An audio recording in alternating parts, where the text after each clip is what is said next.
तेरी मजबूरियों से वाकिफ हूं। तूने पहले भी कई बार मुझे ऐसे देखा था कि जैसे मुझे देखा ही ना हो, ऐसे सोचा था कि जैसे मुझे सोचा ही ना हो, ऐसे छोड़ा था मुझे राह में अक्सर तूने, जैसे मुझसे कोई रिश्ता कोई नाता ही ना हो, जैसे तूने मुझे मैंने तुझे चाहा ही ना हो। मसलह तोड़ के चाहत को छुपाए रखा, अपने हर राज को सीने से लगाए रखा, और मैं जो तेरी मजबूरियों से वाकिफ था, तुझको देवी सा ख्यालों में सजाए रखा।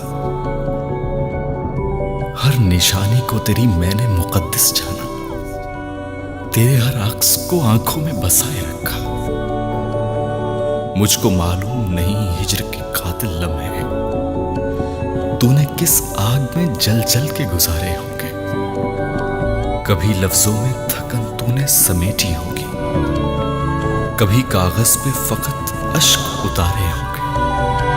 ये भी मुमकिन है कि गुजरा हुआ लम्हा लम्हा, जिसको मैं आज भी सीने से लगाए रखता हूं, तेरे नजदीक फकत याद की परछाई हो,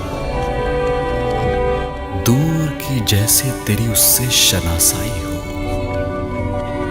जिस तरह धूप दिसंबर की दरीचे से लगी, बेइरादा कहीं आंगन में उतर आई हो, जैसे महफिल में किसी शख्स की तन्हाई हो। तेरी मजबूरियों से वाकिफ हूं, इसलिए मैं तुझे इल्जाम नहीं दे सकता, अपनी चाहत को कोई नाम नहीं दे सकता। एक पैगाम है तेरे लिए ये खामोशी, और तो कोई भी पैगाम नहीं दे सकता। तेरे लफ्जों, तेरे अश्कों, तेरी आंखों की कसम, जब्त अब साथ किसी गाम नहीं दे सकता। ये कहानी तो मेरे साथ चलेगी आतिफ, इस कहानी को मैं अंजाम नहीं दे सकता।